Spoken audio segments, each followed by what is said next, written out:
Let's dive into a question that sounds like it's straight out of science fiction, but it's getting closer to reality every single day. What would actually happen if every major river on Earth just stopped flowing? I want you to really picture this for a second. You wake up, stumble to the kitchen, turn the handle on the tap, and all you hear is this dry, hollow thump from the pipes. That's it. Just silence. No water. You know, for many of us, this is just a scary thought experiment. But for nearly half of all people on this planet, the ones who live near rivers and depend on them for literally everything, this isn't some far-off hypothetical. This would be the immediate, terrifying reality of day one. So what does that world even look like? Let's really get into the immediate consequences of our planet's arteries just running dry.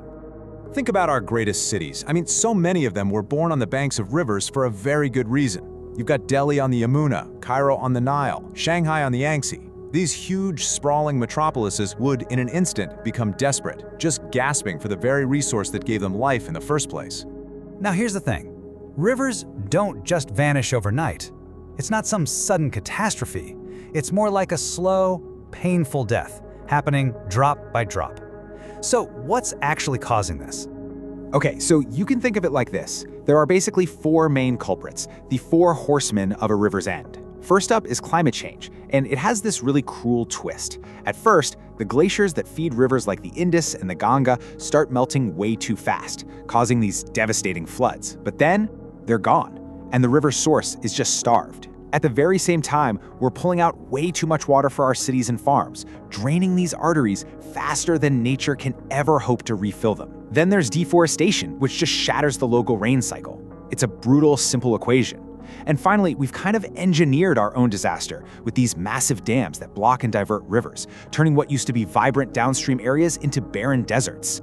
So when the rivers die, it's not just an environmental problem. The very foundations of our civilization begin to crack. And the consequences, they're not isolated. They trigger this catastrophic chain reaction. What's truly terrifying is just how quickly the dominoes would fall. First, our global food supply, it basically evaporates.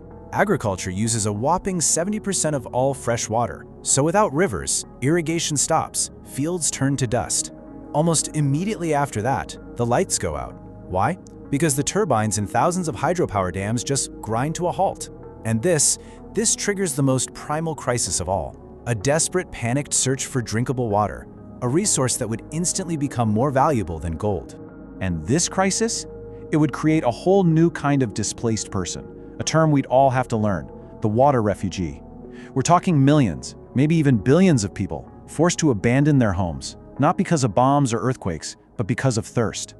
All of this mass migration would almost inevitably ignite conflict. When a resource this essential becomes this scarce, nations get desperate. Just look at these potential flashpoints. The Indus River, it's a shared lifeline for two nuclear-armed nations, India and Pakistan. The Nile, it's already a source of tension between Egypt and Ethiopia. And the Mekong is a river that China essentially controls upstream from all of Southeast Asia. In a world like this, water is no longer a shared resource, it's a weapon. The end result of all this is, well, it's haunting. Our greatest cities, the centers of our culture, our innovation, they would lose their people, their purpose, their pulse. They become silent, concrete tombs. But that isn't where this story has to end. Because when we're pushed to the absolute brink, humanity has a history of fighting back. We innovate, we adapt, and in a world without rivers, our very survival would depend on it. So where do you find water on a dry planet? Well, you turn to the 97% of water we haven't touched. The oceans. Massive desalination plants, like the ones that already provide most of Israel's drinking water, would start popping up on every coastline. Yeah, it's incredibly energy intensive, but they'd become the most critical infrastructure on Earth. Okay, but what if you're landlocked? Then you gotta get really creative. You literally pull water from thin air. And no, this isn't science fiction. Atmospheric water generators exist right now. They're basically giant dehumidifiers that can harvest moisture even in really dry climates and condense it into pure drinkable water. A single large unit could actually sustain an entire community. The whole mindset would have to shift. Water would just be too precious to use only once. Cities would have to develop these closed-loop systems, where every single drop of used water, from showers, from sinks, from factories, is captured, purified, and sent right back to the tap, 100% recycling would just become the new normal. Look, a crisis like this would force us to completely redesign how we live. Our cities would run on smart water grids with sensors in every pipe to detect and stop a leak the second it happens, saving trillions of gallons. Most of our food would be grown indoors in these amazing vertical hydroponic farms that use 90% less water. Our scientists would be in a dead sprint to engineer crops that could thrive in bone-dry soil. And we would undertake these colossal geoengineering projects, not to build more dams, but to try and bring our dead rivers back to life. So, after exploring this grim future and our potential response to it, we've arrived at the most important part of this whole thing. This isn't a prophecy, it's a warning, and ultimately, it's a choice. This quote right here gets to the absolute heart of it.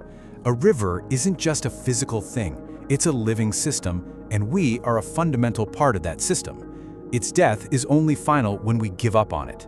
As long as we're willing to try, there is always hope.